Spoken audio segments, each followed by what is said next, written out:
Selamat siang rekan-rekan, khususnya rekan-rekan yang tergabung di P5I, Perkumpulan Profesi Pengacara dan Praktisi Pajak Indonesia. Pada kesempatan hari ini, kami ingin menyampaikan beberapa pendapat kami sehubungan dengan adanya surat dari Ombudsman Republik Indonesia yang diberikan oleh salah satu anggota P5I yang diwakili oleh Direktur PT Arion Indonesia, dan kebetulan yang bersangkutan adalah anggota dari P5I, dan yang bersangkutan memberikan kepada kami surat dari Ombudsman Republik Indonesia yang berjudul Notulensi Rapat Mediasi tanggal 4 Oktober 2023 antara PT Arion Indonesia dengan Direktorat Jenderal Pajak yang difasilitasi oleh Ombudsman Republik Indonesia.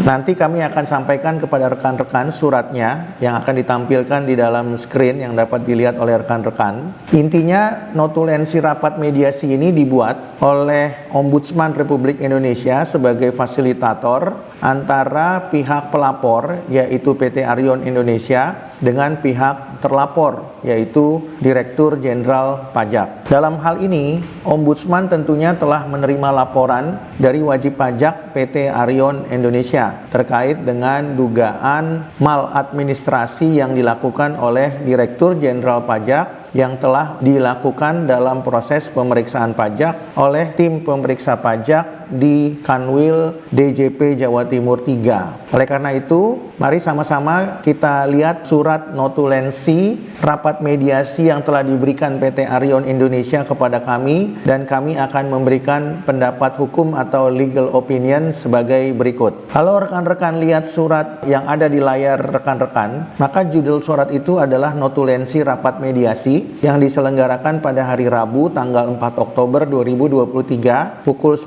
sampai 11 di ruang rapat Gedung Ombudsman RI. Adapun agenda rapat tersebut adalah mediasi masyarakat, dalam hal ini adalah wajib pajak atas nama PT Arion Indonesia dengan perwakilan Direktur Jenderal Pajak Kementerian Keuangan terkait pemeriksaan pajak tahun 2019 oleh Direktur Jenderal Pajak Kementerian Keuangan. Rekan-rekan, kenapa kami menyebutnya Direktur Jenderal Pajak sementara suratnya disebut Direktorat Jenderal Pajak Kementerian Keuangan? Karena berdasarkan hukum positif di bidang perpajakan, baik Undang-Undang KUP maupun Undang-Undang Pengadilan Pajak maupun Undang-Undang Penagihan Pajak dengan surat paksa, dan juga Undang-Undang di bidang perpajakan yang mengatur secara material, pihak yang berwenang untuk melakukan pemeriksaan, pengenaan, pemungutan pajak itu adalah personnya, dalam hal ini adalah pejabatnya, yaitu Direktur Jenderal Pajak, bukan Direktorat Jenderal Pajak. Sehingga dengan demikian, kalau Ombudsman itu melakukan upaya untuk membuktikan apakah ada dugaan maladministrasi, tentu yang melakukan dugaan maladministrasi tersebut adalah pejabatnya, dalam hal ini adalah Direktur Jenderal Pajak. Jadi berkaitan dengan pembuktian apakah ada dugaan maladministrasi di luar pengadilan pajak, tentu dilakukan oleh pejabatnya, yaitu Direktur Jenderal Pajak. Dan apabila kemudian ada dugaan pelanggaran hukum acara pemeriksaan pajak yang nanti akan dibuktikan melalui gugatan di pengadilan pajak, tentu juga diwakili oleh Direktur Jenderal Pajak. Jadi secara sederhana, sebenarnya pihak yang paling berwenang mewakili segala upaya administratif maupun upaya hukum di luar dan di dalam pengadilan hanya memang boleh dilakukan pihak yang berwenang, yaitu Direktur Jenderal Pajak. Sehingga kami akan tetap menggunakan frase Direktur Jenderal Pajak sebagai pejabat yang berwenang, dan nanti kita akan buktikan apakah yang bersangkutan itu memang terbukti telah melakukan dugaan maladministrasi atau telah terbukti melanggar dugaan hukum acara pemeriksaan pajak. Kami lanjutkan. Di dalam surat tersebut, rekan-rekan bisa melihat bahwa pihak yang hadir dalam agenda mediasi adalah Ombudsman RI sendiri yang diwakili oleh pimpinan Ombudsman, yaitu Bapak YK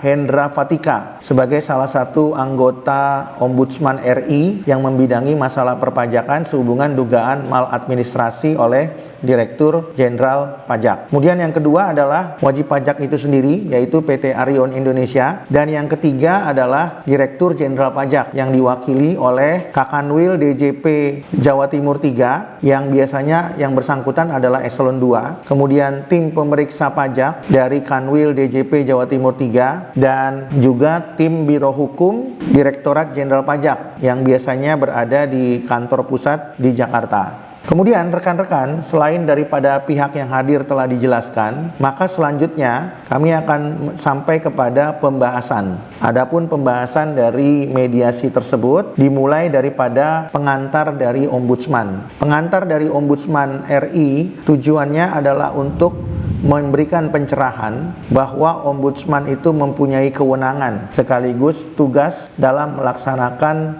perintah undang-undang. Adapun kewenangan Ombudsman dijelaskan ada 7 di sini. Yang pertama adalah menerima laporan atas dugaan maladministrasi dalam penyelenggaraan pelayanan publik. Yang kedua, melakukan pemeriksaan substansi atas laporan tersebut. Yang ketiga, menindaklanjuti laporan yang merupakan lingkup dari kewenangan Ombudsman. Dan yang keempat, melakukan investigasi atas prakarsa sendiri terhadap dugaan maladministrasi dalam penyelenggaraan pelayanan publik. Kemudian yang kelima, melakukan koordinasi dan kerjasama dengan lembaga negara atau lembaga pemerintahan lainnya, serta lembaga kemasyarakatan dan perseorangan dalam mengungkap dugaan maladministrasi. Yang keenam, melakukan upaya pencegahan maladministrasi dalam penyelenggaraan pelayanan publik. Dan yang ketujuh, melakukan tugas lain yang diberikan oleh undang-undang. Secara sederhana dapat disimpulkan bahwa Ombudsman itu berwenang untuk melakukan segala upaya termasuk melakukan mediasi atau meminta penjelasan terhadap keberatan yang disampaikan oleh masyarakat dalam perkara akuo ini adalah oleh PT Arion Indonesia selaku wajib pajak terhadap pelayanan publik yang dilakukan oleh Direktur Jenderal Pajak dalam menetapkan surat ketetapan pajak atau surat tagihan pajak. Dalam perkara akuo ini adalah surat ketetapan pajak kurang bayar. Yang menjadi menarik adalah rekan-rekan, kami akan sampaikan pendapat hukum atau legal opinion kami berkaitan dengan keterangan pelapor dan juga tanggapan terlapor. Adapun yang dimaksud dengan pelapor adalah wajib pajak atau PT Arion Indonesia, dan kemudian nanti kami akan sampaikan tanggapan dari terlapor atau Direktur Jenderal Pajak. Kita akan masuk ke materi pertama dari keterangan pelapor. Yang pertama, pelapor atau WP menyampaikan bahwa SPHP atau temuan dalam pemeriksaan yang lebih sering disingkat SPHP sebagai kepanjangan dari surat pemberitahuan hasil pemeriksaan yang diterima WP, pemeriksa tidak memberikan rincian temuan pos-pos yang menjadi koreksi, nilai koreksi, dan dasar koreksi. Sehingga perhitungan sementara dari jumlah pokok pajak yang terutang dan perhitungan sementara dari sanksi administrasi untuk masa pajak dan tahun pajak Januari sampai dengan Desember 2019.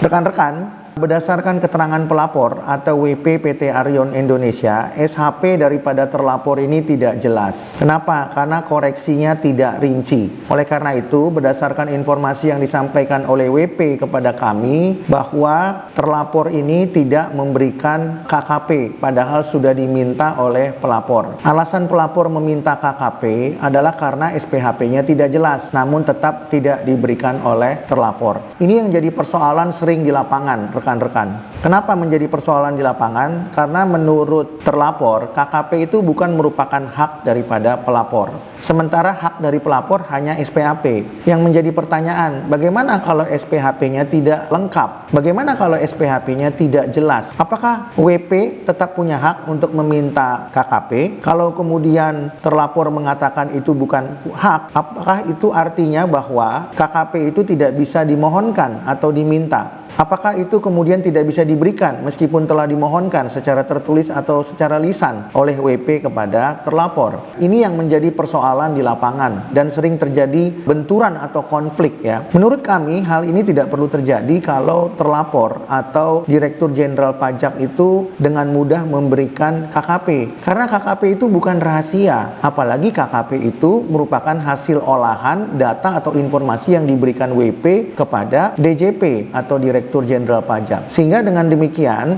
untuk menghindari hal-hal yang seharusnya tidak perlu dihindari, menurut kami apabila WP minta KKP kepada DJP, tentu hal itu harus bisa diberikan atau diperbolehkan untuk diberikan. Kenapa? Karena tidak ada alasan bagi WP untuk minta KKP kalau SPHP-nya jelas. Tentu satu-satunya alasan kenapa WP minta KKP karena SPHP-nya tidak jelas. Apalagi kita melihat bahwa banyak sekali SPHP yang pernah kami teliti itu dasar koreksinya tidak jelas. Kadang dasar akuntansinya tidak jelas, apalagi dasar hukumnya. Dan dasar hukumnya itu cenderung kopas saja. Yang paling sering digunakan adalah pasal 12 ayat 3 Undang-Undang KUP. Itu merupakan dasar hukum yang sering digunakan seperti dasar hukum karet, dasar hukum yang dikopas di mana-mana. Tentu setiap orang tahu pasal 12 ayat 3 Undang-Undang KUP bahwa Dirjen Pajak berwenang untuk menetapkan SKP kalau kemudian ada kurang bayar. Tapi itu bukan menjadikan dasar hukum terhadap koreksi materi atau substansi, karena tidak ada kaitannya dengan materi atau substansi, ya. Itu kaitannya hanya murni dengan masalah kewenangan. Jadi banyak sekali dasar koreksi, baik dasar akuntansi maupun terutama yang paling sering itu adalah dasar hukum yang kemudian tidak jelas. Karena tidak jelas dan tidak lengkap, maka kemudian WP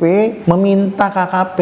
Nah, kalau KKP itu ditolak karena alasan bukan hak, maka dengan demikian harusnya DJP itu menyampaikan SPHP dengan lengkap dan dengan jelas, ya, sehingga tidak ada lagi permintaan KKP. Sepanjang SPHP itu belum benar, belum lengkap dan jelas, tentunya permintaan KKP itu akan terus sering diminta oleh WP kepada DJP.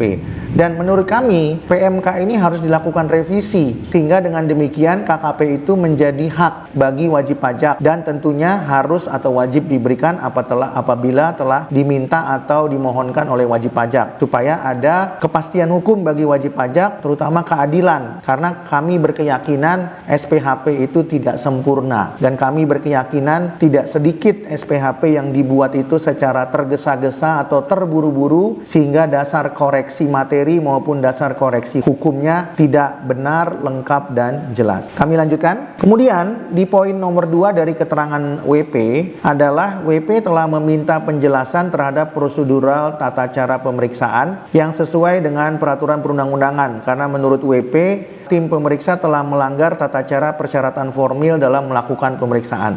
Ya, rekan-rekan, perlu kami sampaikan kepada rekan-rekan bahwa dalam melaksanakan pemeriksaan pajak, tentu tim pemeriksa harus tunduk kepada hukum acara pemeriksaan pajak. Hukum acara pemeriksaan pajak itu telah jelas diatur di dalam Undang-Undang KUP pasal 31 ayat 1 dan 2 dan turunannya diatur secara teknis di dalam PMK. Adapun PMK yang mengatur yaitu PMK 17 tahun 2013, Jungto PMK 184 tahun 2015, Jungto PMK 18 tahun 2021. Kalau kita meneliti hukum acara tersebut, maka di situ ada tata cara atau prosedur, atau dalam terminologi hukum disebut dengan prosedural hukum yang harus dipenuhi. Kenapa itu menjadi penting? Karena di dalam LHP daripada DJP juga dimulai dari prosedural. Contoh, di dalam LHP itu disebutkan SP2L-nya itu nomor berapa, SP2-nya nomor berapa, diterbitkannya kapan, disampaikannya kapan. Begitu juga dengan perpanjangan pemeriksaan, diterbitkan kapan, disampaikannya kapan. Kenapa ini menjadi penting? Karena Undang-Undang KUP dan Undang-Undang PP telah jelas mengatur bahwa setiap surat keputusan pejabat itu tidak hanya diterbitkan tapi harus disampaikan. Cara menyampaikannya bagaimana? Bisa dikirimkan melalui pos atau disampaikan secara langsung. Dasar hukumnya diatur di mana? Jelas di pasal 1 angka 41 Undang-Undang KUP, Jungto pasal 1 angka 11 Undang-Undang PP. Jadi keputusan mengenai apapun yang menimbulkan akibat hukum tidak hanya diterbitkan tapi juga disampaikan atau dikirimkan. Tidak ada gunanya keputusan pejabat diterbitkan kalau tidak pernah disampaikan atau dikirimkan. Sehingga kalau tidak pernah disampaikan atau dikirimkan, maka dianggap keputusan itu tidak pernah diterbitkan. Sehingga laporan daripada WP di dalam poin nomor 2 ini, WP meminta kita mengenai penjelasan sehubungan dengan tata cara pemeriksaan, atau dalam terminologi hukum disebut dengan hukum acara pemeriksaan. Banyak sekali tim pemeriksa pajak termasuk hakim di pengadilan pajak ini yang kurang memahami pengertian hukum acara pemeriksaan pajak. Karena tidak sedikit dari antara mereka yang menganggap kalau bicara hukum acara pemeriksaan itu artinya hukum acara yang ada di pengadilan. Bukan ya. Kalau kita bicara hukum acara itu bisa berarti di luar pengadilan dan di dalam pengadilan. Kalau nanti kemudian rekan-rekan kuliah di Fakultas Hukum, tentu semua yang berkaitan dengan tata cara itu disebut dengan hukum acara. Cara beracaranya, kata beracara itu bukan harus dimaknai beracara di pengadilan. Beracara di luar pengadilan juga termasuk tata cara. Contohnya bagaimana? Cara beracara dalam pembahasan, cara beracara dalam pemeriksaan QA, cara beracara dalam keberatan. Itu semuanya adalah beracara atau melakukan kegiatan dengan tata cara yang telah diatur dengan peraturan perundang-undangan. Jadi ini merupakan salah penafsiran yang sering dilakukan oleh tim pemeriksa ya, atau tim QAP, bahkan hakim di pengadilan pajak. Karena tidak sedikit hakim di pengadilan pajak menjadi hakim baru kemudian kuliah SH. Jadi latar belakangnya bukan sebagai sarjana hukum, tapi kemudian belajar sarjana hukum setelah lulus menjadi hakim di pengadilan pajak. Sehingga pemahaman mengenai hukum acara itu hanya dimaknai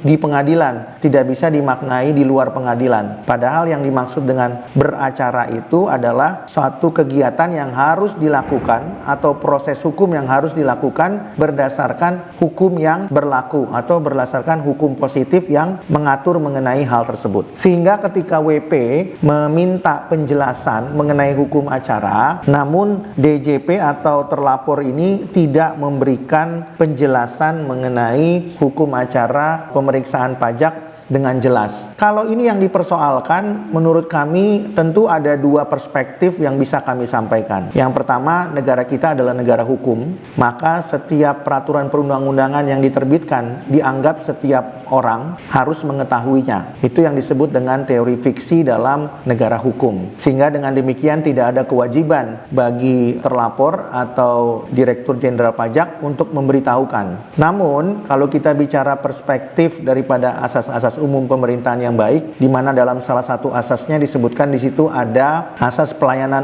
yang baik. Tentunya ketika Direktur Jenderal Pajak dimintai keterangan mengenai hukum acara pemeriksaan pajak, dalam hal ini adalah PT Arion mengirimkan surat untuk meminta keterangan sehubungan dengan hukum acara pemeriksaan pajak, maka tim pemeriksa dalam hal ini atau Kepala Kantor Wilayah DJP Jawa Timur 3 harus memberikan penjelasan mengenai hukum acara pemeriksaan pajak yang berlaku baik di KPP oleh tim pemeriksa maupun juga berlaku di Kanwil oleh tim pemeriksa Kanwil. Kalau di KPP tim pemeriksa KPP, kalau di Kanwil tim pemeriksa Kanwil.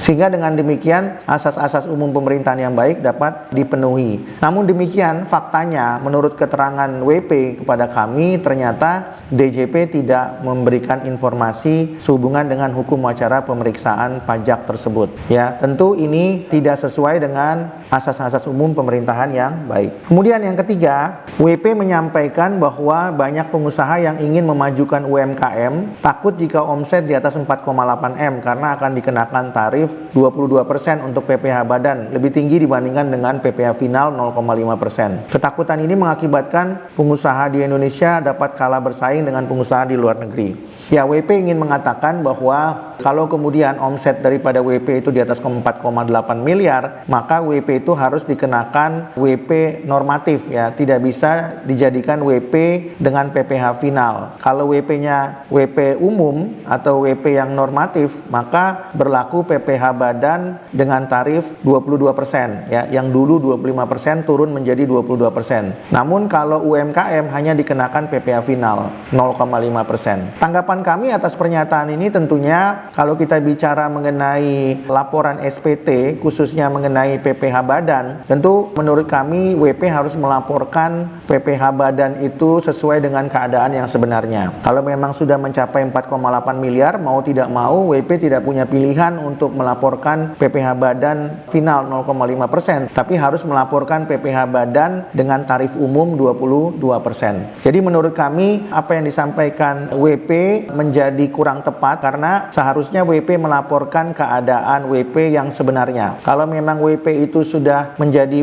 WP badan umum, tentu yang bersangkutan harus membayar PPh badan 22%. Tapi kalau yang bersangkutan itu masih menjadi WP badan UMKM, tentu yang bersangkutan bisa melaporkan PPh badan dengan tarif PPh final 0,5%. Kemudian rekan-rekan, kita akan melihat tanggapan daripada terlapor, yaitu Direktur Jenderal Pajak. Poin pertama, terlapor atau Direktur Jenderal Pajak menyampaikan keberatan WP tidak menyampaikan secara rinci terkait poin-poin atau dalil yang diajukan keberatan terkait rincian angka yang disampaikan dan seharusnya tertuang dalam ikhtisar hasil pemeriksaan. Berdasarkan hal tersebut, pihak DJP menilai bahwa wajib pajak tersebut kurang cermat dalam melakukan pengajuan keberatan, hingga keberatan tersebut dianggap gugur karena posita dan petitumnya tidak sesuai. Rekan-rekan, perlu kami tanggapi bahwa jawaban DJP sebagai terlapor ini menurut kami kurang tepat ya. Kenapa? Karena seolah-olah Direktur Jenderal Pajak ini adalah seperti hakim di pengadilan pajak, karena yang bersangkutan bicara mengenai positum, bicara juga mengenai petitum. Menurut kami alasan terlapor atau Direktur Jenderal Pajak ini seperti mendudukan dirinya sebagai hakim di pengadilan, khususnya di pengadilan pajak. Kalau kita bicara pengadilan, tentu kita bicara mengenai upaya hukum. Di dalam upaya hukum itu tentu ada identitas para pihak, kemudian ada posita dan juga ada petita. Namun kalau kita bicara permohonan keberatan, ini bukan merupakan upaya hukum normatif, sehingga menurut kami kalau ternyata materi yang disampaikan itu sudah bisa dimengerti, tidak lagi perlu dipersoalkan dengan alasan posita dengan petita tidak sama. Karena alasan posita dengan petita tidak sama itu hanya dapat diberlakukan apabila yang diajukan oleh WP itu adalah upaya hukum, baik itu gugatan di pengadilan pajak maupun permohonan banding juga di pengadilan pajak, atau gugatan pada umumnya di pengadilan manapun, termasuk pengadilan tun, pengadilan negeri, dan juga pengadilan agama. Sehingga menurut kami jawaban atau alasan terlapor atau Direktur Jenderal Pajak adalah alasan yang tidak logis, tidak masuk akal, dan seolah-olah yang bersangkutan paling tahu mengenai upaya hukum, sehingga kemudian terlapor ini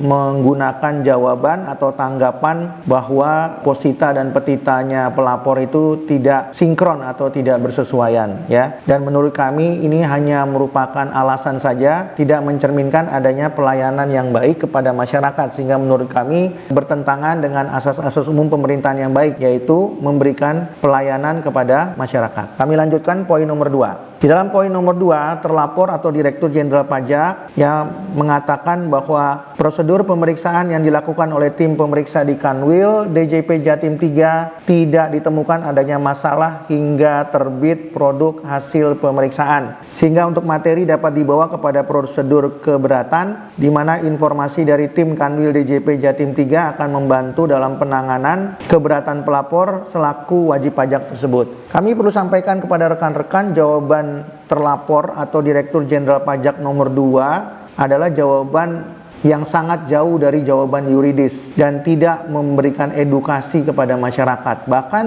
kami harus katakan cenderung dan patut diduga sangat tendensius dan menyesatkan. Kenapa kami sebut menyesatkan? Karena jawaban ini bukan jawaban hukum, tapi jawaban ini adalah jawaban daripada pemimpin atau atasan tim pemeriksa. Bahkan mungkin jawaban dari Kakanwil yang mungkin menurut kami tidak berlatar belakang hukum. Kenapa? Karena pertama perlu kami sampaikan, kalau tidak ada pelanggaran prosedur pemeriksaan atau hukum acara pemeriksaan, tentu tidak akan ada gugatan. Nah, faktanya yang kami dapat informasi dan sudah disampaikan oleh wajib pajak yang bersangkutan, wajib pajak tersebut telah mengajukan gugatan. Sehingga dengan demikian patut diduga telah terjadi prosedur atau hukum acara pemeriksaan pajak. Yang kedua, perlu kami sampaikan kepada rekan-rekan sehubungan dengan adanya dugaan pelanggaran hukum acara pemeriksaan atau prosedur pemeriksaan, tentu tidak dapat diajukan keberatan. Yang dapat diajukan oleh wajib pajak sehubungan dengan dugaan pelanggaran tata cara pemeriksaan atau hukum acara pemeriksaan adalah gugatan kepada pengadilan pajak. Sehingga dengan demikian menurut kami terbuka upaya hukum untuk mengajukan gugatan. Perlu kami juga sampaikan kepada rekan-rekan bahwa apa yang disampaikan oleh terlapor atau Direktur Jenderal Pajak ini tidak mengedukasi, karena terlapor atau Direktur Jenderal Pajak tidak pernah mengedukasi masyarakat termasuk WP bahwa ada upaya hukum gugatan kepada pengadilan pajak. Yang selalu diedukasi oleh terlapor atau Direktur Jenderal Pajak adalah upaya hukum keberatan ke Kanwil dan upaya hukum banding kepada pengadilan pajak. Sehingga menurut kami lagi-lagi terlapor atau Direktur Jenderal Pajak tidak mengedukasi masyarakat khususnya wajib pajak. Yang menjadi pertanyaan adalah kenapa sulit bagi terlapor atau Direktur Jenderal Pajak untuk mengedukasi atau mengatakan bahwa ada upaya hukum gugatan kepada pengadilan pajak. Kenapa terlapor atau Direktur Jenderal Pajak tidak dengan legowo atau dengan senang hati mengatakan silakan gugat kami kalau memang kami melanggar prosedur atau tata cara atau hukum acara pemeriksaan pajak. Kenapa hal itu menjadi sangat sulit bagi Direktur Jenderal Pajak untuk mengatakannya? Kalau memang Direktur Jenderal Pajak yakin bahwa pemeriksaan pajak yang dilakukan oleh jajarannya, baik oleh tim pemeriksa pajak KPP maupun tim pemeriksa pajak Kanwil sudah benar sesuai dengan hukum acara yang berlaku, lalu kenapa Direktur Jenderal Pajak khawatir, takut untuk menyampaikan silakan gugat kami kalau memang WP yakin benar? Nah, tentu ini menjadi sesuatu yang patut diduga disembunyikan oleh Direktur Jenderal Pajak, dan dengan demikian patut diduga Direktur Jenderal Pajak tidak mengedukasi WP sebagaimana diatur dalam hukum acara pemeriksaan pajak atau sebagaimana diatur dalam Undang-Undang KUP maupun Undang-Undang PP. Kami lanjutkan poin nomor 3. Dalam pengajuan keberatan, pihak DJP menyampaikan bahwa DJP hanya dapat memutus berdasarkan apa yang diminta dan diajukan oleh WP dalam surat keberatannya. Perlu kami sampaikan kepada rekan-rekan bahwa PT Arion berdasarkan informasi yang disampaikan kepada kami belum mengajukan keberatan pada saat surat notulensi mediasi ini disampaikan kepada kami. Bahwa kemudian beberapa bulan kemudian WP baru mengajukan keberatan. Sehingga kami berpendapat yang dimaksud dengan keberatan oleh terlapor ini atau Direktur Jenderal Pajak adalah bukan keberatan yang diatur dalam pasal 25 atau 26 Undang-Undang KUP Jungto PMK 9 tahun 2013 atau PMK 8 2013. Sehingga menurut kami keberatan yang disampaikan oleh terlapor atau Dirjen Pajak ini adalah bukan keberatan normatif, tapi keberatan-keberatan yang disampaikan secara non formal berkaitan dengan hasil pemeriksaan yang dilakukan terlapor atau Dirjen Pajak kepada WP PT Arion. Kemudian perlu kami sampaikan kembali bahwa di dalam poin nomor 3 kami bacakan, hal tersebut dikarenakan DJP dibatasi dengan asas ultra petita, yaitu tidak dapat memutus suatu sengketa di luar yang disengketakan. Rekan-rekan, kalau kita bicaranya upaya hukum keberatan normatif, tentunya di sana ada tim peneliti keberatan. Dan kalau kita bicaranya di sini adalah keberatan non formal, maka yang dimaksud oleh WP bukanlah keberatan yang dimaksud secara formal sebagaimana diatur dalam Undang-Undang KUP pasal 25, pasal 26 dan PMK 8 atau 9 tahun 2013. Lagi pula, menurut kami, jawaban terlapor atau Dirjen Pajak tidak relevan karena Dirjen Pajak menjawab bahwa dirinya adalah seperti hakim sehingga yang bersangkutan punya kewenangan untuk memberikan keputusan yang tidak boleh melebihi atau ultra petita. Nah, sehingga pertanyaan kami adalah apakah Direktur Jenderal Pajak itu hakim di pengadilan? Kenapa kemudian Direktur Jenderal Pajak menggunakan asas ultra petita? Jadi menurut kami Direktur Jenderal Pajak ini sudah kebablasan, tidak bisa menempatkan diri apakah yang bersangkutan ini sebenarnya hakim di pengadilan pajak atau memang ada dasar hukum yang mengatakan bahwa keputusan pejabat juga tidak bisa ultra petita. Karena yang ultra petita itu adalah putusan, bukan keputusan.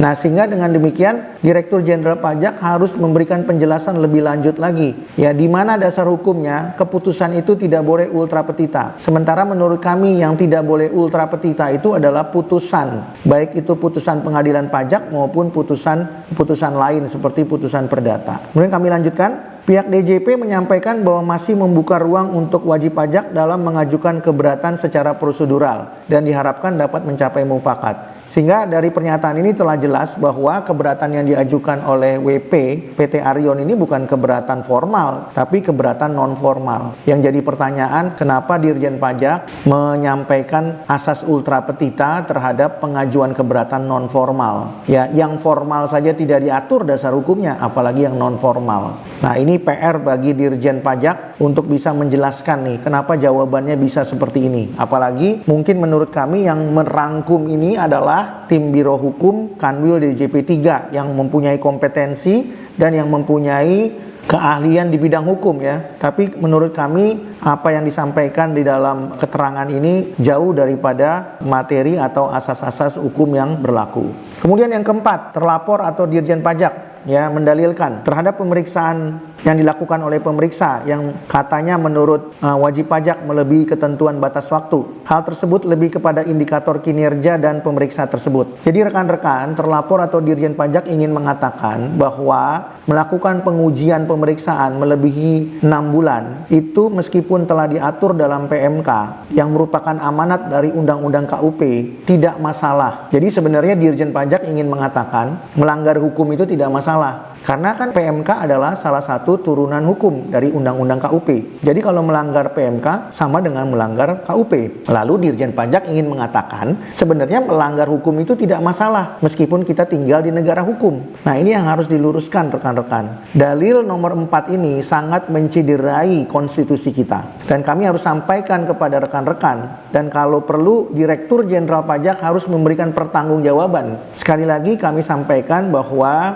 kita ini tinggal di negara hukum dan bukti bahwa negara kita negara hukum telah diatur di konstitusi kita pasal 1 ayat 3 amandemen ketiga. Dan oleh karena negara kita negara hukum, maka tidak ada satupun ketentuan atau norma yang memperbolehkan kita melanggar hukum.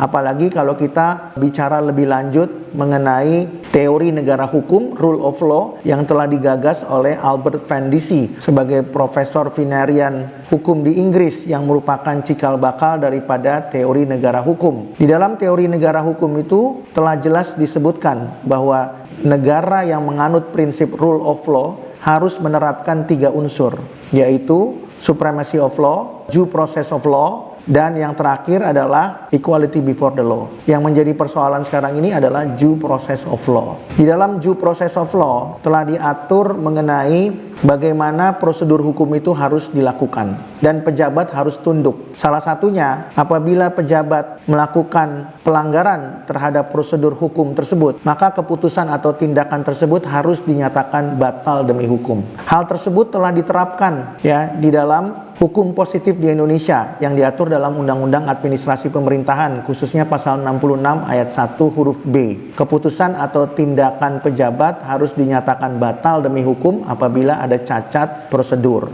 Jadi bukan hanya cacat prosedur, tapi salah satunya cacat prosedur. Selain daripada cacat wewenang, cacat prosedur, dan cacat substansi. Pertanyaannya, apakah Direktur Jenderal Pajak bukan seorang pejabat? Apakah Direktur Jenderal Pajak itu tidak tunduk pada Undang-Undang Administrasi Pemerintahan? Apakah Direktur Jenderal Pajak dalam melakukan pengujian pemeriksaan boleh melanggar hukum? Apakah Direktur Jenderal Pajak dalam melaksanakan pengujian pemeriksaan boleh melebihi jangka waktu 6 bulan?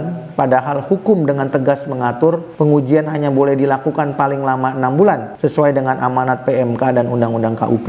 Dan kalau ini dilanggar, maka telah terbukti bahwa Direktur Jenderal Pajak tidak mengakui negara kita sebagai negara hukum yang telah digagas oleh Albert Van Dissy dalam bukunya Introduction to the Study of Law of Constitution yang telah diterapkan di dalam hukum positif yang telah diratifikasi dalam Undang-Undang Administrasi Pemerintahan. Kalau jawabannya tidak, maka kembali kita harus mengatakan bahwa negara kita adalah bukan negara hukum. Ya, berarti negara kita adalah negara pajak. Oleh karena itu kami minta kepada Direktur Jenderal Pajak untuk mengatakan bahwa negara kita bukan negara hukum, tapi negara pajak. Itu sebagai pengantar saja pendapat kami. Kemudian di dalam poin yang keempat atau yang berikutnya, terlapor atau Direktur Jenderal Pajak juga mendalilkan bahwa pelanggaran pelanggaran terhadap hukum, baik yang diatur dalam PMK maupun undang-undang, dapat dilakukan karena tidak ada sanksinya. Sanksi yang ada itu hanya berkaitan dengan manfaat yang diterima oleh pegawai tersebut, misalnya pengurangan daripada take home pay atau tunjangan penghasilan dan seterusnya. Perlu kami sampaikan kepada rekan-rekan, melanggar hukum itu tetap tidak diperbolehkan, ya. Bahwa pelanggaran hukum itu tidak hanya berakibat kepada yang bersangkutan, di mana take home pay-nya bisa berkurang, tunjangannya bisa berkurang, tapi tentunya juga bisa menimbulkan akibat hukum yang berakibat atau berdampak kepada institusi atau lembaganya, dan juga kepada pihak yang kemudian harus menanggung beban daripada akibat hukum itu. Jadi dalam perkara akuo yang disampaikan PT Arion Indonesia kepada kami, ketika kemudian ada pelanggaran hukum acara pemeriksaan pajak dan PT Arion sebagai WP merasa dirugikan, maka alasan hal itu boleh dilanggar oleh tim pemeriksa pajak karena tidak ada sanksinya adalah alasan yang tidak berdasarkan hukum. Karena melanggar hukum tidak diperbolehkan. Kalau yang ditanyakan sanksi tidak ada di dalam KUP maka boleh dilanggar, maka kembali lagi kami meminta kepada Direktur Jenderal Pajak melalui mungkin tim Biro Hukumnya untuk menjelaskan, khususnya kepada Fakultas Hukum yang ada di Republik ini, bahwa kemudian melanggar hukum itu diperbolehkan karena sanksinya tidak ada diatur dalam Undang-Undang KUP. Perlu kami jelaskan kepada rekan-rekan bahwa kalau kita mau meneliti hukum, tentu kita harus melihat hukum sebagai sistem dan Undang-Undang KUP sebagai subsistem, termasuk di dalamnya Undang-Undang AP juga sebagai subsistem. Ketika hukum melarang sesuatu untuk dilakukan atau hukum melarang pejabat untuk melakukan sesuatu dan sanksinya tidak diatur dalam Undang-Undang KUP sebagai subsistem, maka kalau kita memahami hukum sebagai sistem besar dan hukum-hukum lain sebagai subsistem, tentu Dirjen Pajak harus melihat kepada subsistem yang lain. Dalam hal ini adalah subsistem yang tidak hanya diatur dalam Undang-Undang KUP, tapi juga diatur dalam Undang-Undang AP.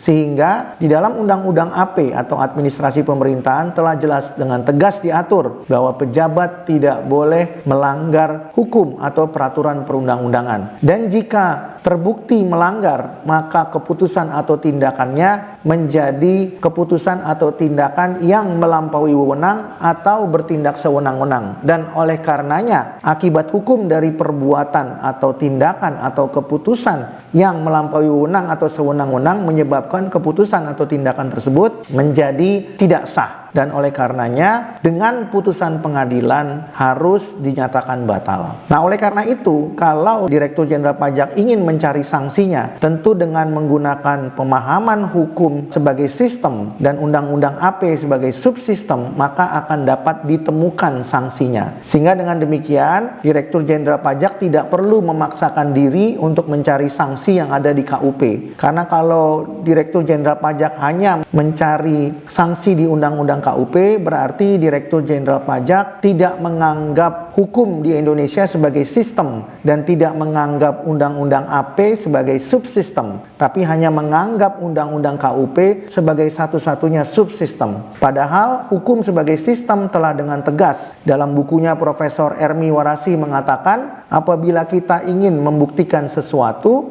tentu kita harus melihat hukum sebagai sistem yang besar, dan untuk mencari hal-hal tertentu kita harus merujuk kepada subsistem. Dengan kata lain, Prof. Ermi Warasi ingin mengatakan bahwa apabila sanksi tertentu tidak diatur dalam Undang-Undang KUP sebagai subsistem, maka harus merujuk kepada Undang-Undang AP sebagai undang-undang lain sebagai subsistem yang lain untuk mencari sanksi supaya kemudian itu tidak dijadikan alasan untuk tetap melanggar hukum yang berlaku. Sehingga dengan demikian, menurut kami, Direktur Jenderal Pajak harus lebih banyak lagi memahami buku dari Profesor Ermi Warasi. Dengan demikian, pemahaman Direktur Jenderal Pajak sebagai hukum, sebagai sistem yang besar, dan Undang-Undang KUP dan Undang-Undang AP sebagai subsistem menjadi lebih mumpuni dan lebih baik sehingga tidak menimbulkan kerugian bagi wajib pajak. Kemudian poin yang kelima, terlapor atau Direktur Jenderal Pajak juga mendalilkan bahwa mengenai jangka waktu pengujian pemeriksaan pajak itu meskipun telah diatur di dalam PMK,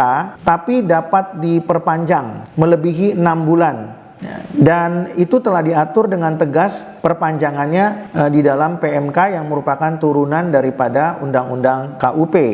Nah, terhadap hal tersebut, kami berpendapat bahwa hal itu sudah benar dan tepat. Artinya pengujian pemeriksaan itu secara normatif dapat dilakukan paling lama 6 bulan. Namun terkait dengan atau berlaku bagi WP-WP tertentu, misalnya WP yang berkaitan dengan bidang usaha di bidang migas atau kontrak bagi hasil migas, itu dapat dilakukan pengujian pemeriksaan melebihi 6 bulan. Namun demikian sangat disayangkan dalam perkara Akuo ini, berdasarkan informasi yang diberikan WP PT Arion Indonesia kepada kami, bahwa WP ini tidak ada kaitannya dengan kontrak bagi hasil migas atau WP yang menjalankan bidang usaha tertentu yang dapat dilakukan pengujian pemeriksaan melebihi 6 bulan. Sehingga dengan demikian menurut kami tidak ada alasan yang dipaksakan oleh Direktur Jenderal Pajak atau tidak perlu Direktur Jenderal Pajak mencari-cari alasan untuk kemudian melakukan pengujian pemeriksaan melebihi 6 bulan. Kalau kemudian Direktur Jenderal Pajak mengakui bahwa yang bersangkutan adalah pejabat yang tunduk kepada Undang-Undang Administrasi Pemerintahan, dan kalau Direktur Jenderal Pajak mengakui bahwa yang bersangkutan adalah pejabat yang harus melaksanakan asas-asas umum pemerintahan yang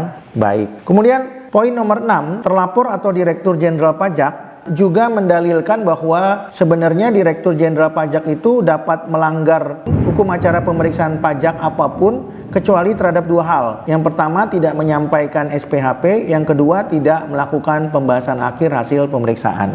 Karena itu diatur dalam pasal 36 ayat 1 huruf D Undang-Undang KUP.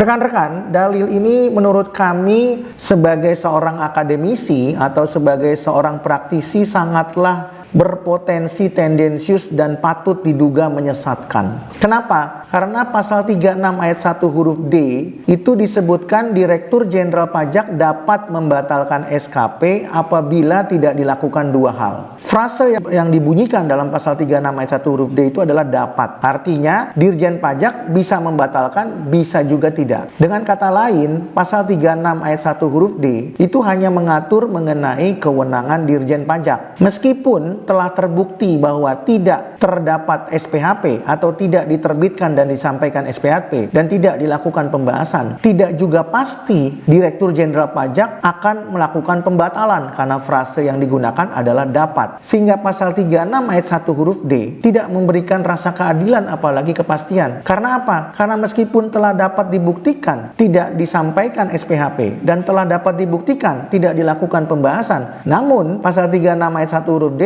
frasenya menyebutkan Dirjen Pajak, Direktur Jenderal Pajak dapat membatalkan. Itu artinya kewenangan membatalkan ada pada Direktur Jenderal Pajak. Dengan kata lain, Direktur Jenderal Pajak suka-suka mau membatalkan apa tidak membatalkan. Itu bukan perintah karena frase yang digunakan dapat. Oleh karena itu, maka pasal 36 ayat 1 huruf D itu adalah kewenangan limitatif Direktur Jenderal Pajak. Kewenangan limitatif Direktur Jenderal Pajak tentunya adalah kewenangan yang tidak dapat memberikan rasa keadilan kepada wajib pajak. Oleh karena itu, untuk dapat memberikan rasa keadilan kepada wajib pajak, maka terbuka upaya hukum, yaitu gugatan kepada pengadilan pajak. Oleh karena itu, mengapa yang menjadi pertanyaan Direktur Jenderal Pajak tidak pernah mengedukasi masyarakat untuk mengajukan gugatan kepada pengadilan pajak? Dengan demikian, tadi kami sampaikan bahwa Direktur Jenderal Pajak tidak pernah mengedukasi wajib pajak. Kenapa? Karena pasal 36 ayat 1 huruf D adalah kewenangan limitatif Direktur Jenderal Pajak, dan kewenangan limitatif Direktur Jenderal Pajak tidak memberikan rasa keadilan apalagi kepastian hukum. Sehingga untuk mendapatkan keadilan dan kepastian hukum harus diajukan gugatan kepada pengadilan pajak. Disitulah nanti pengadilan pajak akan menilai, karena 36 ayat 1 huruf D adalah kewenangan Direktur Jenderal Pajak, bukan kewenangan hakim pengadilan pajak. Yang menjadi pertanyaan, di mana kewenangan hakim pengadilan pajak? Jelas kewenangan hakim itu telah diatur dalam Undang-Undang Kekuasaan Kehakiman dan Undang-Undang Mahkamah Agung. Bahkan dalam undang-undang tersebut telah jelas disebutkan, hakim tidak boleh menolak perkara karena hukumnya tidak lengkap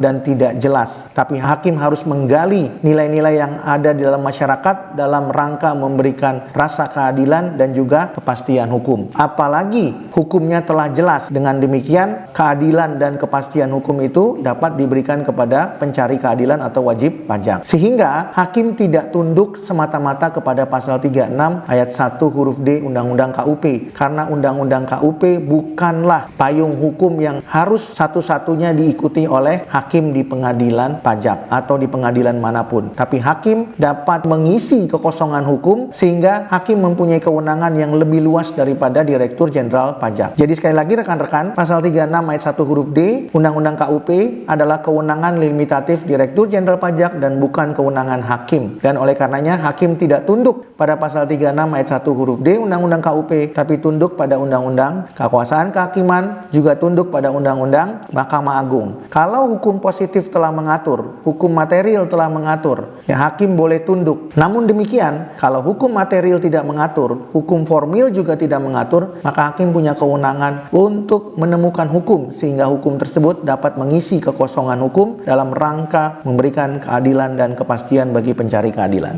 Kami lanjutkan. Kemudian pada poin yang berikutnya, yaitu poin nomor 7 yang disampaikan oleh terlapor yang dicatat oleh Ombudsman RI dalam notulensi mediasi. Terlapor menyebutkan bahwa pelapor atau wajib pajak PT Arion dapat mengajukan keberatan secara normatif sesuai dengan pasal 25 ayat 6 Undang-Undang KUP. Lagi-lagi kami harus sampaikan kepada rekan-rekan bahwa informasi ini adalah informasi yang tidak lengkap, tidak benar, dan tidak jelas. Kenapa? Karena yang dipersoalkan oleh pelapor WP PT Arion itu adalah prosedur pemeriksaan pajak. Sehingga kalau kemudian WP PT Arion menganggap prosedur pemeriksaan pajak tidak sesuai dengan hukum acara pemeriksaan pajak, harusnya terlapor Direktur Jenderal Pajak menyarankan WP PT Arion untuk mengajukan gugatan, bukan untuk mengajukan keberatan sesuai ketentuan pasal 25 ayat 6 Undang-Undang KUP. Lagi-lagi kami harus tegaskan, seharusnya Direktur Jenderal Pajak menyarankan kepada PT Arion selaku wajib pajak untuk mengajukan gugatan sesuai ketentuan pasal 23 ayat 2 huruf D Undang-Undang KUP yang berbunyi, gugatan dapat diajukan oleh wajib pajak atau penanggung pajak atau kuasanya terhadap surat ketetapan pajak atau keputusan keberatan yang dalam penerbitannya tidak sesuai dengan prosedur yang diatur dalam peraturan perundang-undangan di bidang perpajakan. Sehingga dengan demikian jelas, seharusnya dalam proses edukasi Direktur Jenderal Pajak kepada wajib pajak, Direktur Jenderal Pajak sebagai terlapor tidak dapat menggunakan norma pasal 25 ayat 6 Undang-Undang KUP, tapi menggunakan norma pasal 23 ayat 2 huruf D Undang-Undang KUP. Dengan demikian, Direktur Jenderal Pajak mengedukasi wajib pajak atau masyarakat dengan sebenar-benarnya sesuai dengan hukum acara pemeriksaan pajak. Jadi sekali lagi kami ingin tegaskan kepada rekan-rekan, seharusnya Direktur Jenderal Pajak itu tidak perlu menutupi upaya hukum gugatan kepada wajib pajak karena memang telah diatur dengan jelas dalam Undang-Undang KUP. Tidak perlu dipaksakan pasal 25 ayat 6. Kalau kemudian wajib pajak hendak mengajukan gugatan sekaligus keberatan, itu diperbolehkan oleh hukum acara pemeriksaan pajak. Silakan saja, dan upaya hukum yang dilakukan bisa dilakukan secara simultan dan tidak dilarang berdasarkan hukum positif. Dan tidak ada norma yang melarangnya, sehingga dengan demikian dengan tegas dapat dimaknai sebagai upaya hukum yang dapat dilakukan secara bersama-sama atau simultan. Sehingga tidak perlu Direktur Jenderal Pajak menutup-nutupi upaya hukum gugatan dan kemudian menggadang-gadang lagu upaya hukum keberatan. Ya, tapi disampaikan saja apa adanya. Bagi WP yang mau mengajukan gugatan dipersilakan, dan bagi WP juga yang mau mengajukan keberatan dipersilakan. Biarkan nanti hakim pengadilan pajak yang akan menentukan. Kemudian kami lanjutkan kepada poin nomor 9. Dalam poin nomor 9, Direktur Jenderal Pajak selaku terlapor juga menjelaskan bahwa dalam hal pemeriksaan itu dilakukan karena dua alasan, yaitu pemeriksaan khusus dan pemeriksaan rutin. Pemeriksaan khusus itu dilakukan karena diduga wajib pajak itu beresiko tinggi. Kalau kemudian pemeriksaan rutin contohnya adalah pemeriksaan dalam rangka lebih bayar. Di poin nomor 10 dijelaskan bahwa pemeriksaan rutin itu contohnya adalah pemeriksaan lebih bayar. Namun demikian, pemeriksaan lebih bayar ini meskipun diatur dalam Undang-Undang KUP itu lebih cepat jangka waktunya, namun sepanjang mengenai hasilnya belum tentu lebih bayar itu akan tetap menjadi lebih bayar. Namun bisa menjadi nihil atau kurang bayar. Terhadap hal tersebut kami sepakat dengan itu ya, bahwa pemeriksaan rutin itu meskipun dalam konteks LB dilakukan penyelesaiannya lebih cepat, tapi tidak ada jaminan atau kepastian akan tetap menjadi lebih bayar. Tapi yang menarik itu adalah pernyataan daripada terlapor tadi di nomor 10 yang masih berkaitan dengan nomor 9, bahwa pemeriksaan yang dilakukan terhadap pelapor atau wajib pajak PT Arion itu adalah dilakukan karena alasan pemeriksaan khusus, dan itu diulang kembali di poin nomor 11, di mana terlapor selaku Direktur Jenderal Pajak mengatakan menurut DJP PT Arion Indonesia masuk dalam pemeriksaan khusus, mengindikasikan bahwa perusahaan mempunyai risiko besar. Menurut kami alasan ini tidak logis juga ya. Kalau kemudian WP PT Arion diklasifikasikan perusahaan mempunyai risiko besar, pertanyaannya apakah PT Arion ini pernah dilakukan pemeriksaan dengan koreksi yang hampir sama? Faktanya di masa lalu menurut keterangan WP PT Arion, pelapor ini selaku WP tidak pernah dilakukan pemeriksaan dengan koreksi sebesar sekarang yang menurut keterangan WP PT Arion melebihi 6 miliar rupiah dan tidak sesuai dengan omset atau peredaran usahanya. Sangatlah tidak logis. Kenapa baru sekarang? Kenapa di tahun-tahun sebelumnya tidak? Ada apa dengan Direktur Jenderal Pajak? Apakah kemudian karena Kakanwil ingin mencapai target penerimaan negara? Apakah kemudian karena ada alasan-alasan lain? Tentu ini harus bisa dibuktikan oleh Direktur Jenderal Pajak ya. Perlu kami sampaikan kepada rekan-rekan bahwa stigma yang beredar di masyarakat itu adalah Direktur Jenderal Pajak berburu di kebun binatang. Dan oleh karena itu, Direktur Jenderal Pajak harus mematahkan stigma ini. Bagaimana cara mematahkan stigma ini? Tentu terlapor atau Direktur Jenderal Pajak harus melakukan ekstensifikasi atau mencari WP-WP yang lain yang tentunya belum pernah dilakukan pemeriksaan. Atau kalaupun mau melakukan pemeriksaan ulang atau pemeriksaan terhadap WP yang sama, Direktur Jenderal Pajak harus memastikan bahwa pemeriksaan itu dilakukan dengan hukum acara yang benar. Artinya apa? Kalau tahun-tahun lalu tidak dikoreksi sebesar ini, lalu kenapa baru dikoreksi sebesar ini tahun ini? Apakah tahun-tahun yang lalu itu patut diduga ada kong kali kong dengan WP-nya atau dengan pejabatnya, lalu kemudian sekarang baru berbenah, bersih-bersih, sehingga kemudian koreksinya menjadi sangat besar nilainya? Nah, pertanyaan-pertanyaan ini atau dugaan-dugaan ini tentunya harus dijawab ya, sehingga stigma masyarakat itu tidak melekat sampai dengan hari ini. Kemudian, di poin nomor 12, Direktur Jenderal Pajak atau terlapor juga mengatakan bahwa permintaan LHP itu adalah rahasia dan tidak wajib diberikan. Berkaitan dengan LHP, tentu pendapat kami memang LHP ini adalah produk daripada terlapor atau Direktur Jenderal Pajak. Namun demikian, kami tidak sependapat dengan pernyataan terlapor atau Direktur Jenderal Pajak bahwa wajib pajak tidak punya hak terhadap LHP karena itu bersifat rahasia. Karena kalau itu diberikan, maka pejabat atau terlapor sebagai Direktur Jenderal Pajak telah melanggar pasal 34 ayat 1 dan ayat 2 sehingga dapat dipidana berdasarkan pasal 41 Undang-Undang KUP.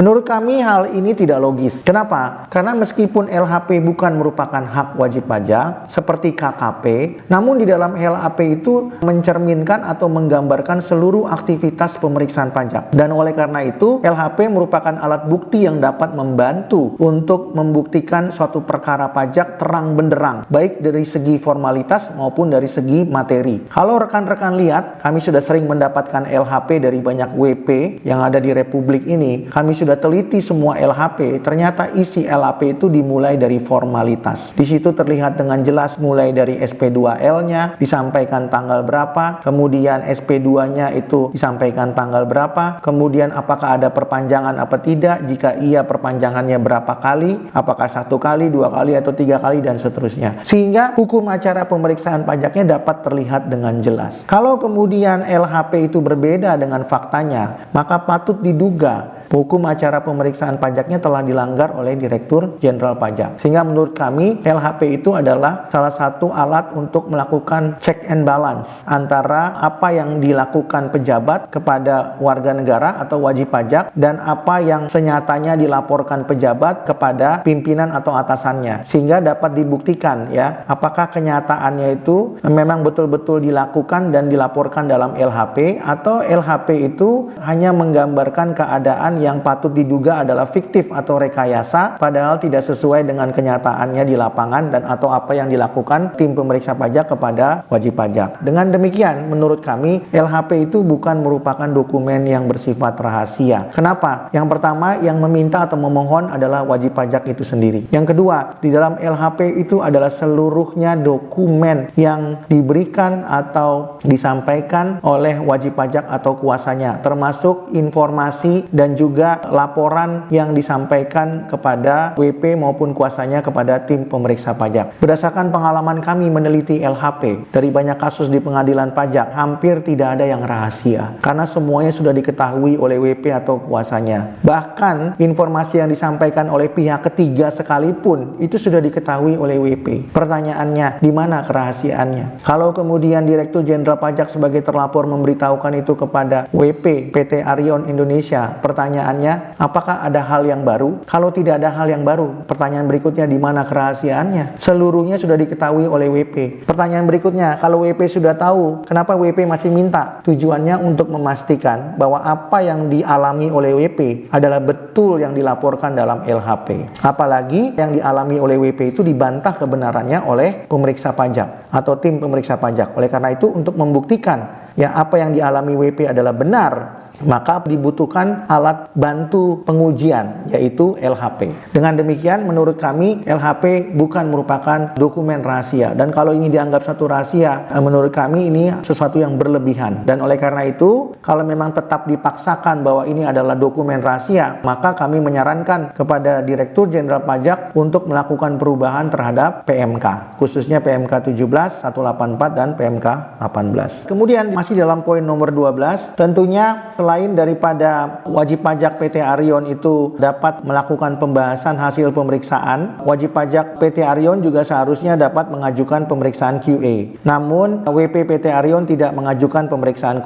QA. Lagi-lagi ini terjadi karena terlapor atau Direktur Jenderal Pajak tidak mengedukasi kepada WP PT Arion. Andai kata Direktur Jenderal Pajak mengedukasi WP PT Arion, maka WP PT Arion akan mengajukan pemeriksaan QA. Kemudian masih di nomor 12. Di sini terdapat satu materi di mana disebutkan bahwa WP PT Arion itu tidak mau menandatangani risalah pembahasan akhir ya. Nah, berdasarkan informasi yang disampaikan kepada kami bahwa alasan WP PT Arion tidak mau menandatangani risalah pembahasan akhir adalah karena memang KKP yang dimintakan itu meskipun telah dimohonkan tidak diberikan. Alasannya WP PT Arion meminta KKP karena SPHP daripada tim pemeriksa tidak lengkap dan tidak jelas. Sehingga dengan demikian WP PT Arion ini menolak untuk menandatangani risalah pembahasan akhir hasil pemeriksaan ya. Sehingga ini berkaitan. Ini terjadi karena Direktur Jenderal Pajak tidak mengedukasi hukum acara pemeriksaan pajak. Dan oleh karena itu kami sebenarnya menyarankan kepada Direktur Jenderal Pajak termasuk kepada pemerintah untuk melakukan revisi ya peraturan Menteri Keuangan supaya memberikan keadilan apalagi kepastian hukum. Kemudian di poin nomor 13 dari keterangan terlapor atau Direktur Jenderal Pajak mengatakan bahwa SPHP daripada Direktur Jenderal Pajak ini sudah benar, sehingga dengan demikian tidak ada yang salah. Dengan demikian upaya hukum yang bisa diajukan adalah keberatan ya. Lagi-lagi rekan-rekan, kami harus menyampaikan bahwa penerbitan SPHP ini tentunya sudah diduga melanggar hukum acara pemeriksaan pajak berdasarkan informasi yang disampaikan WP PT Arion kepada kami dan berdasarkan fakta-fakta yang kami sampaikan tadi. Kalau kemudian terjadi pelanggaran hukum acara pemeriksaan pajak dan kalau kemudian Direktur Jenderal Pajak merasa sebaliknya tidak ada pelanggaran hukum acara pemeriksaan pajak, maka sekali lagi Direktur Jenderal Pajak tidak perlu menutupi upaya hukum gugatan. Sampaikan saja kepada WP PT Arion kalau memang betul yakin WP PT Arion itu dapat membuktikan bahwa Direktur Jenderal Pajak itu melanggar hukum acara pemeriksaan pajak, silakan ajukan gugatan kepada pengadilan pajak. Silakan gugat kami. Nah, dengan kata sederhananya, Dirjen Pajak harus berani mengatakan itu. Kakanwil harus berani mengatakan itu. Kakap harus berani mengatakan silakan gugat kami. Jadi kalau kata Paman Sam, ya kan, please file a lawsuit. Silakan ajukan gugatan. Kami tunggu di pengadilan. Dengan kata lain, kata Paman Sam, we'll see you in court. Ya, jadi itu harus dilatih oleh Direktur Jenderal Pajak dan jajarannya, termasuk Kakanwil dan juga termasuk Kakap ya, untuk bisa mengedukasi wajib pajak. Silakan gugat kami kalau kami salah. Nah, kalau berkaitan dengan keberatan tentu sudah benar. Silakan ajukan keberatan ya. Kalau tidak puas silakan ajukan banding. Nah, tentu dalam mengajukan keberatan wajib pajak juga harus memahami kalau tidak diedukasi oleh Direktur Jenderal Pajak bahwa wajib pajak harus atau wajib membayar yang diakui pada saat mengajukan keberatan. Kemudian Direktur Jenderal Pajak menekankan bahwa kalaupun SPHP itu dianggap tidak sesuai, tentunya terlapor atau Dirjen Pajak merujuk kepada nilai materi yang ada di SPHP. Maka Dirjen Pajak menyarankan WP PT Arion untuk mengajukan keberatan dan juga mengajukan banding pada akhirnya. Menurut kami yang disampaikan Dirjen Pajak pada poin nomor 13 ini sangat normatif ya. Kalau kita bicara materi ya tentu mengajukan keberatan, dan itu telah diatur jelas dalam pasal 25, pasal 26 Undang-Undang KUP.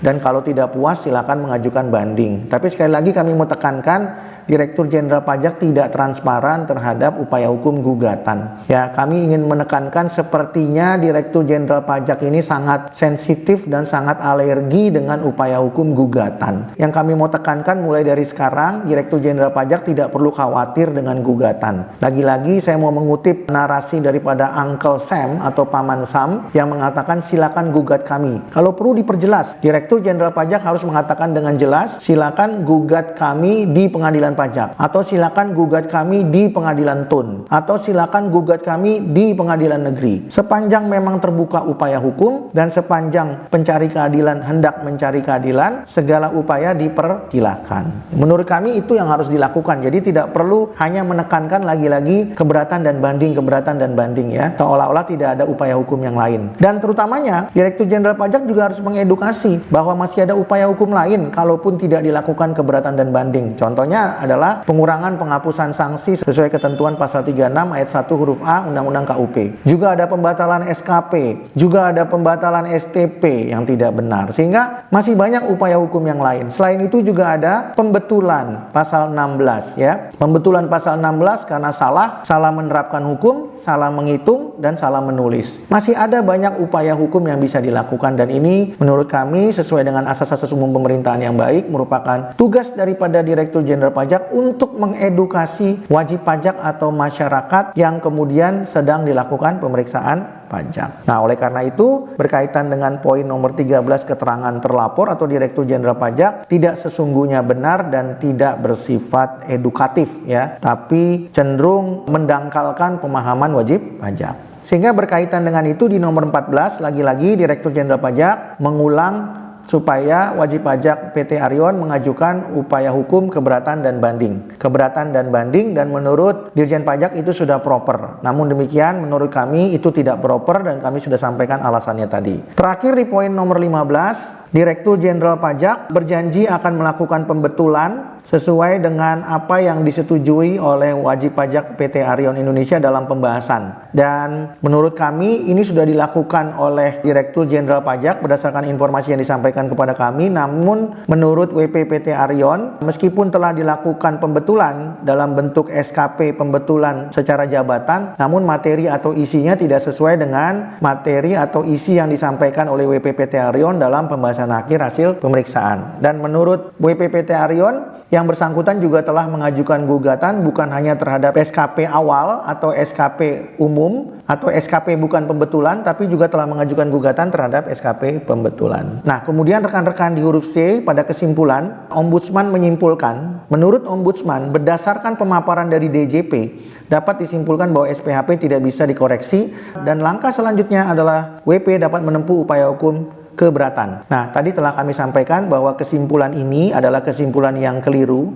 Kenapa Ombudsman keliru? Karena pemahaman Ombudsman kurang komprehensif. Kenapa kurang komprehensif? Karena kesimpulan Ombudsman dipengaruhi oleh pemaparan DJP yang tidak mengedukasi dan tidak menyampaikan apa adanya berdasarkan hukum acara pemeriksaan pajak. Telah kami sampaikan tadi dan kami ulang kembali bahwa terhadap dugaan pelanggaran SPHP ya memang tidak dapat dikoreksi SPHP-nya, tapi yang dapat dikoreksi adalah SKP-nya nanti. Sehingga kalau SPHP-nya itu diduga diterbitkan karena cacat wewenang, cacat prosedur, atau cacat substansi, maka yang dapat dibatalkan bukan SPHP-nya, tapi SKP-nya yang menurut keterangan WP PT Arion senilai kurang lebih 6 miliar rupiah. Jadi yang dapat dibatalkan itu bukan SPHP-nya, tapi SPHP-nya dijadikan dasar untuk mengajukan pembatalan SKP karena SKP itu diterbitkan dengan cacat prosedur. Salah satu cacat prosedurnya adalah cacat dalam penyampaian SPHP, baik penyampaian secara prosedural maupun penyampaian materinya. Sehingga kembali lagi kami tekankan bahwa kesimpulan Ombudsman ini menjadi kurang tepat karena pemaparan dari Direktur Jenderal Pajak juga tidak edukatif dan kurang tepat kepada Ombudsman RI. Dan oleh karena itu kami simpulkan bahwa seharusnya WP PT Arion dapat mengajukan upaya hukum gugatan kepada Pengadilan Pajak dan pada saat yang bersamaan mengajukan keberatan kepada Kanwil DJP Jawa Timur 3. Dan apabila Kanwil DJP Jawa Timur 3 tetap kekeh mempertahankan SKPKB tersebut, maka WP PT Arion dapat mengajukan keberatan. Selain itu, WP PT Arion juga dapat mengajukan upaya-upaya lain, misalnya upaya kepada Komisi Informasi, kemudian upaya-upaya kepada Pengadilan TUN, ya, juga upaya-upaya lain yang bisa disampaikan kepada Kitsda sehubungan dengan dugaan laporan pelanggaran kode etik pegawai Direktorat Jenderal Pajak, ya, atau laporan pengaduan kepada Irjen Kemenq atau Komwasjak. Demikian yang dapat kami sampaikan rekan-rekan. Apabila rekan-rekan mempunyai kasus yang mirip atau mungkin juga sama dengan yang dihadapi oleh WP PT Arion, kami dengan senang hati akan membantu rekan-rekan untuk mendiskusikan kasus tersebut. Demikian sementara yang dapat kami sampaikan. Terima kasih.